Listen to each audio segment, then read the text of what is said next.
வந்திருக்கிற அனைத்து தொலைக்காட்சி நண்பர்களுக்கும் மிக்க நன்றி. இன்றைக்கு நம்முடைய வருங்கால முதல்வர் தங்க தளபதி என்று நான் சந்தித்ததில் இன்றைக்கு தமிழகத்தினுடைய வருங்கால முதலமைச்சர் நம்முடைய தங்க தளபதியை நான் சந்தித்ததில் நான் இன்றைக்கு என்னுடைய உள்ளம் தங்கம் போல் ஆகிவிட்டது. அப்படி ஒரு சிறப்பான மனிதரை இன்று நான் சந்திப்பேன் என்று நான் நினைக்கவே இல்லை. அவரை சந்தித்ததில் நான் மிக மகிழ்ச்சி அடைகிறேன். நான் மட்டுமல்ல, என்னோடு வந்திருக்கிற கழக நம்முடைய நிர்வாகிகளும் மிக ஆர்வத்தோடு அவரை சந்தித்து நாங்கள் எங்களை சந்தோஷத்தை அவரிடம் வெளிப்படுத்தினோம்.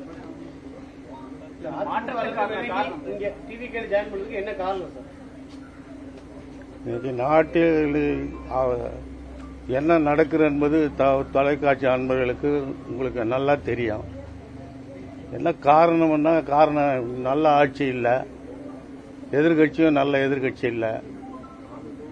அது செயல்பாடுகள் பிடிக்காத காரணத்தினால் நான் வருங்காலத்தை மீட்டெடுக்க ஆட்சியை செம்மையாக நடத்தி செல்ல ஒரு அருமையான தலைவரை தமிழ்நாடு தேர்ந்தெடுத்திருக்குது. அதற்கு துணையாக நானும் சென்னை மாவட்டத்தை வட சென்னையில், குறிப்பாக வட சென்னையில் நான் இருக்கின்ற காரணத்தினால் என்னுடைய ஒரு உழைப்பும் அதற்கு இருக்கட்டுமே என்று நான் அந்த கழகத்தில் இணைந்தேன். அதிமுக வட சென்னையில பல கட்டமா நீங்க வளர்த்து இருக்கீங்க. உங்க பேர் அங்க சொன்னாலும் அதிமுக எல்லாரும் தெரியும். இப்போ நம்ம டிவிகேல இணைஞ்சிருக்கோம். எப்படி கொண்டு போக போறீங்க? 2026 சட்டமன்ற தேர்தலில் உங்க தொகுதியில் போட்டியிட போறீங்க? அதெல்லாம் தலைவர், தளபதி, பொதுச் செயலாளர், அவங்க நிர்வாகிகள் அவங்க என்ன முடிவு எடுக்கிறாங்களோ அந்த முடிவு கொடுத்தான் நடப்பேன். நீங்க விருப்ப மனு கூட வந்து அதிமுக அளிச்சிருந்தீங்க. ஆமா. ஷார்ட் பீரியட்ல என்ன நடந்துச்சு? தேர்தலில் போட்டியிடுறதுக்கு விருப்ப மனு கூட கொடுத்தீங்க. விருப்ப மனு கொடுத்துட்டு நான் போய் கலந்து கொள்ளவில்லை. விருப்ப மனு ஷார்ட் பீரியட்ல இவ்வளவு 2-3 ஒரு 10 நாள் 15 நாள் எனக்கு அந்த அவங்களுடைய செயல்பாடு பிடிக்கல. இவ்வளவு நாள் பிடிச்சி 10 நாள்ல பிடிக்கல. ஆமா, பிடிக்கல. கொளத்தூர் தொகுதியில முதலமைச்சருக்கு எதிராக அதிமுக சார்பில் உங்களை நிறுத்துவதற்கு திட்டமிட்டிருந்தாங்க. முதல் கட்டமா உங்க பேர் வந்து பரிசீலனை இருக்குன்னு சொன்னாங்க. திடீர்னு விலகிறதுக்கான காரணம் என்ன? அவங்களுடைய செயல்பாடு எனக்கு பிடிக்கல. கழகம் வளர்ச்சி அடைகிறதுக்கான காரணம் அங்க நாம எடுத்து செல்லக்கூடிய வேலையை சரியான முறையில் அவங்க நடத்த முடியல. அவங்களால என்னை பொறுத்தவரை கேட்டீங்கன்னா, அதிமுகவிலையும் அந்த செயல் நான் பண்ற செயலுக்கு அவங்க சரியா ஒத்து வரல. அதனால விலகி. பாஜக கூட்டணி பிடிக்கலையா உங்களுக்கு? செயல்பாடுன்னு எதை சார் சொல்றீங்க? அவங்க வந்து ஒரு கூட்டணி அமையாதுன்னு சொன்னாங்க. இப்போ ஒரு நல்ல ஒரு ஸ்ட்ராங்கான கூட்டணி அமைச்சு மக்களை சந்திக்க போறோம் அப்படின்ற மாதிரி சொல்லிட்டு இருக்காங்க. கூட்டணி ஸ்ட்ராங்கான கூட்டணின்னு அவங்க சொல்லிக்கலாம், மக்கள் சொல்லலையே. மக்கள் சொல்லல இது வரைக்கும். குறிப்பா 3ஆம் தேதி உங்களை நீக்கி இருக்காங்க. அதுக்கான காரணம் என்ன சொல்றாங்க? நீங்க சரிவர கட்சி வளர்ச்சி பண்ணி சொல்றீங்க. நீக்கல. நான் நல்லா வேலை செஞ்சேன்னு தெரிஞ்சுதான். அவங்களுக்குள்ள என்ன ரகசிய உடன்பாடு இருக்குன்னு எனக்கு தெரியல. உங்களுடைய குற்றச்சாட்டு வந்து எடப்பாடி பழனிசாமி அப்படின்னு எடுத்துக்கலாமா? கட்சியினுடைய பொதுச் செயலாளர் அவர் தான் எதிர்கட்சி தலைவராக இருக்கிறாரு. அதிமுக நீண்ட காலமும் இருந்து ஒரு சென்னையினுடைய ஒரு கோட்டையில மிக முக்கிய அடையாளமா நீங்க இருந்த நபர் வெளியில வரீங்க அப்படின்னா, அப்போ பொதுச் செயலாளருடைய செயல்பாடு இல்ல உங்களை அரவணைக்காம போனதுக்கான எல்லா விஷயமும் வந்து எடப்பாடி பழனிசாமி தான் இருக்கலாம். ஆனா மனக்கசப்பு என்ன ஏற்பட்டது? மனக்கசப்புன்றது ஒரு 2-3 மாச காலமாக பொதுச்செயலாளருக்கு ஆளுமை இல்லைங்கிறீங்களா? நிச்சயமா இல்லைங்க. நிச்சயமா இல்ல. எடப்பாடி மேலதான் நீங்க வைக்கிறீங்களா? அப்ப நேரடி குற்றச்சாட்டை எடப்பாடி அவங்க மேலதான் வைக்கிறீங்க. ஆமா, அப்ப ஒரு பொதுச் செயலாளர்ன்றதுனால அவருடைய மேலதான் நான் குற்றச்சாட்டு சொல்ல முடியும். வேற யார் மேல சொல்ல முடியும்? அவருடைய செயல்பாடு சரியில்லைன்னு தான் சொல்லுவேன். சார், இவ்வளவு நாள் கிட்டத்தட்ட ஒரு 4 ஆண்டு காலம் அவர் வந்து ஆட்சியில இருந்திருக்காரு, முதலமைச்சராக இருந்திருக்காரு. அடுத்து திரும்ப இப்போ ஒரு 4 ஆண்டு காலம் எதிர்கட்சி தலைவராக இருந்திருக்காரு. இவ்வளவு நாள் அவர் நல்லா இப்போ ஒரு 10 நாள், ஒரு மாசம் கேப்ல உங்களுக்கு பிடிக்காம வர்றதுக்கான காரணம் தான் கேட்க. அதுதான் எனக்கும் தெரியும், எனக்கும் புரியல. நீங்க தான் சார் சொல்றீங்க. இவ்வளவு நாள் உங்களுக்கு எனக்கும் அதான் புரியல. அது இப்போ நீங்க பத்திரிகையாளர் இருக்கீங்க, அது நீங்க பார்த்து சொல்லுங்க. எனக்கும் அது புரியல. என்னுடைய செயல்பாடெல்லாம் நல்லா இருந்தது, நல்லா சிறப்பாக தான் வேலை செஞ்சிருந்தாரு. உங்களுக்கு தான் ஏடிஎம்கேல சீட்டு கொடுப்பாங்கன்னு பரவாயில்ல பேசியிருப்பாங்க. அப்படி பேசியிருந்தாங்க, ஏன் அந்த மாதிரி முடிவுக்கு வந்தேன்னு நாங்கன்றது நீங்களே ஜட்ஜ் பண்ணி சொல்லுங்க. அப்ப சீட்டு தர மாட்டேன்னு சொன்னதுனால தான் நீங்க இல்ல நான் கேட்க மனு போட்டுட்டு வந்ததோட சரி, போய் கேட்கவே இல்லையே. மனு விருப்பம் பண்ணி போட்டா இன்னும் காலம் இருக்கு சார். அதுக்கு வந்து நீங்க நான் அதனாலதான் நான் வேலைக்கு வந்துட்டேன். நீங்க முடிவு எடுத்துட்டீங்க. முடிவெடுத்து வேணான்னு முடிவெடுத்தேன். நான் போகவே இல்லையே, விருப்பம் பண்ணி நான் போகவே இல்லையே. வருங்காலத்துல அதிமுக எப்படி இருக்கு, வர தேர்தல் எப்படி இருக்கு? நிச்சயமா ஜெயிக்காது, நிச்சயமா ஜெயிக்காது. சார், தொடர்ந்து அதிமுக முக்கிய தலைவர்கள்லாம் தாவேக்கால செய்யறாங்க. இதுக்கப்புறம் வேற யாராச்சும் வர்றதுக்கான வாய்ப்பு இருக்கா? உங்களுக்கு சார்ந்தவங்க யாராச்சும் வர்றதுக்கு வாய்ப்பு இருக்குங்களா? என்ன சார்ந்தவங்க நான் இப்ப இவரு அம்மா பேரவை செயலாளர், மாவட்ட அம்மா பேரவை செயலாளர், இவர் எம்ஜிஆர் மன்ற இளைஞரணி செயலாளர், இவர் பேரவை அண்ணா தொழிற்சங்க மாவட்ட செயலாளர், அவர் வந்து ஐடி விங் செயலாளர், இவர் திமுகவினுடைய மாவட்ட பிரதிநிதி, வட சென்னை திமுக மாவட்ட பிரதிநிதி. இன்னும் ஒரு 160 பேர் நிர்வாகிகள், ஏடிஎம்கே நிர்வாகிகள், அதுவும் கொளத்தூர் வில்லிவாக்கம் 2 தொகுதியில. மற்றபடி இதர ஒரு பொதுவான மக்கள்லாம் ஒரு 1000 பேர் எங்க கூட வர்றது ரெடியா இருக்காங்க. மொத்தம் 2000 பேர் எனக்கு விஜய அதிமுக விமர்சனம் பண்ணுது. பனையூர் பண்ணையாரு வீட்டை விட்டு வெளியே வர மாட்டேங்காரு, வீட்டுக்குள்ள இருந்து அரசியல் பண்றாங்க, அதிமுக விமர்சனம் பண்ணுது. அதுக்கு உங்களோட பதில் என்ன? எளிய முறையில் தான் பார்த்துட்டு வந்தோம். அதை பத்தி சொல்றதுக்கு எனக்கு ஒன்றும் தெரியல. பண்ணையாருன்னா எனக்கு ஒன்றும் புரியல. எனக்கு புரியல பண்ணையாருன்றது, எனக்கு ஒன்றும் புரியல. பண்ணையாரா இருக்கிறவர் எங்களையும் இவர் நாங்களாம் பண்ணையாரா? எங்களையெல்லாம் பார்த்தாரு, எப்படி பார்த்தாரு? ஒரு பண்ணையாருனா பார்க்கவே மாட்டாங்களே, அது எப்படி பண்ணையாருன்னு சொல்லுவீங்க? விஜய் அவர்களை எப்போ பாத்தீங்க, என்ன சொன்னாங்க? இன்னைக்கு தான் சந்திச்சேன்.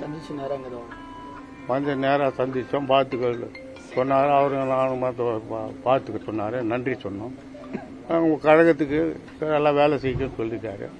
நானும் எங்களால் முடிந்த அளவுக்கு தாவேக்காவுக்கு உழைத்து வட சென்னையில் இருக்க அத்தனை பகுதியும் அத்தனை தொகுதியும் ஜெயித்து காட்டுறதுக்காக ஜெயித்து கொடுப்பேன் என்று உறுதி அளித்திருக்கிறேன். அதுக்கு உறுதுணையாக கழகத்தினுடைய பொதுச் செயலாளர் அண்ணன் புஷி ஆனந்த், நம்முடைய அன்பு சகோதரர் ஆதவ் அர்ஜுனா, இதனுடைய அன்பு சகோதரர் அண்ணன் செங்கோட்டையன், பிடி நிர்மல்குமார், முக்கியமான நிர்வாகிகள்லாம் இதில் இருக்கிறதுனால அவங்ககிட்டையும் சேர்ந்து அந்த வாக்குகளை கூட்டிட்டு வந்திருக்கோம். நிச்சயமா அதுக்கு உண்டான வேலையை நான் இனிலிருந்து தொடர்ந்து செய்வேன். ஒரு காரணமா? ஆமாங்க, அவரும் ஒரு காரணம். அவருடைய கொள்கை என்ன, எல்லா மக்களும் ஏத்துக்கிறாங்க, எல்லா மக்களும் ஏத்துக்கிறாங்க. இப்ப நான் இன்னைக்கு 2 அவர் வந்ததுலேருந்து பார்த்து தான் இருக்கிறோம். எல்லாரும் 40 இளைஞர்கள் 20 வயசுலேருந்து 30 வயசு வரைக்கும் 40 வயசு வரைக்கும் சொல்றாங்க. ரசிகர் அப்படிலாம் கிடையாதுங்க. நான் சந்திச்ச வரையில் பொதுவாக எல்லாரும் என்ன சொல்றாங்கன்னா, இன்னொரு 2 கட்சி ஆண்டுச்சு, இன்னொருத்தர் வரட்டுமே பொதுவாக சொல்றாங்க.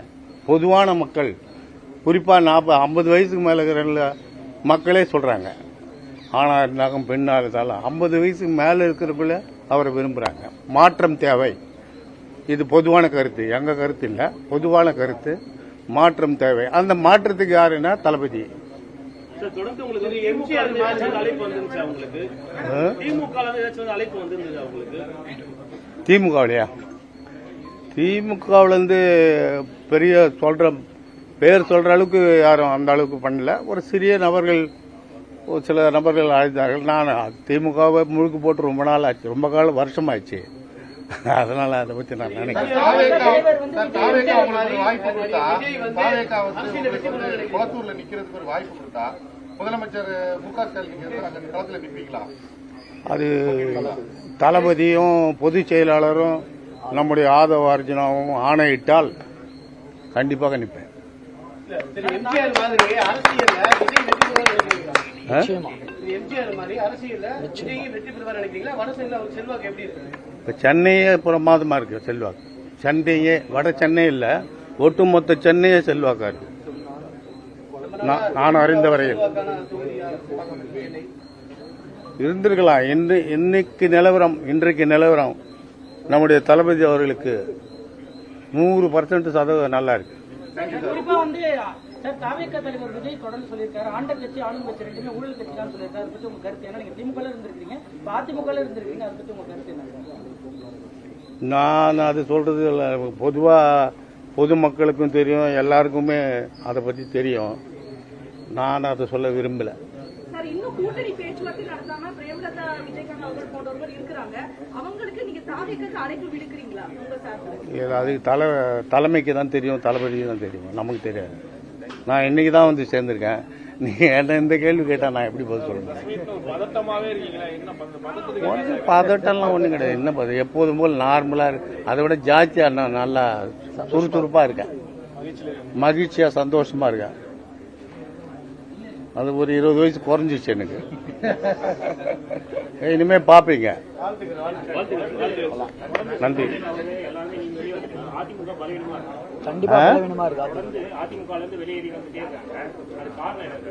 அதிமுக பலவீனமா இருக்குன்னு அர்த்தம்.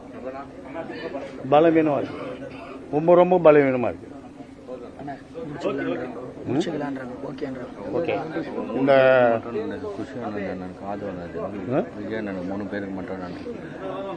என்னை இந்த கழகத்திலே கொஞ்சம் தவிர்த்து என்னை இந்த கழகத்திலே இணைத்துக் கொண்ட எங்களுடைய அன்பு தளபதி, இந்த கழகத்தினுடைய தலைவர் அவர்களுக்கும், இந்த கழகத்தினுடைய பொதுச் செயலாளர் அண்ணன் புஷி ஆனந்த் அவர்களுக்கும், என்னுடைய அருமை சகோதரர்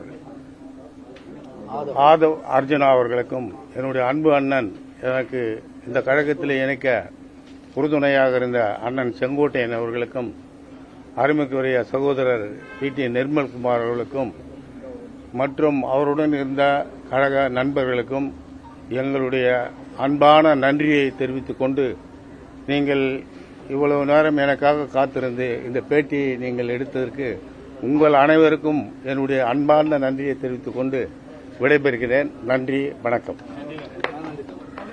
ஓகேதா?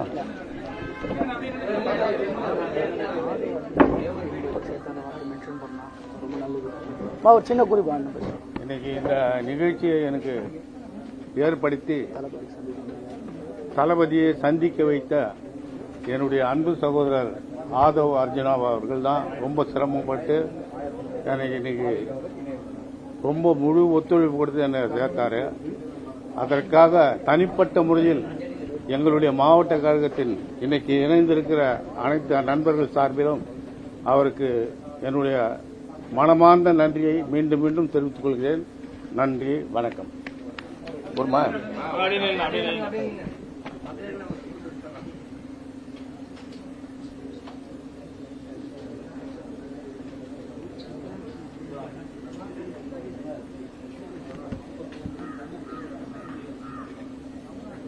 திமுக வேலை வடசென்னை வந்து வளர்ந்துருக்கு நினைக்கிறீங்களா இல்லையா? அதிமுக வலி வடசென்னை வளர்ச்சி நிதி ஒதுக்குறாங்க. வளர்ச்சி நிதி வடசென்னைக்கு வடசென்னையிலையா கொடுக்குறாங்களா? வளப்படுத்தணும் அப்படின்னு திமுக கொடுக்குறாங்க. சேகர் பாபு ஒவ்வொரு நாளும் ஒவ்வொரு இடத்துல போய் ஏற்கனவே இல்லாத, ஏற்கனவே தான் நிறைய துட்டு இருக்குது. இப்ப நான் புத்தகம் கேட்க போறேன். என்ன நிதி இனிமேலே இது வரைக்கும் வடசென்னை வளர்ச்சி திட்டத்தில் 4000 கோடிக்கு மேல திட்டங்கள் நடைபெற்றிருக்குன்னு சொல்றாங்க. எங்க வட சென்னையிலையா 4000 கோடிக்கா? 4000 கோடி எடுத்தும் போயிட்டாங்கன்னு சொல்லுங்க. எடுத்தும் போயிட்டாங்கன்னு சொல்லுங்க.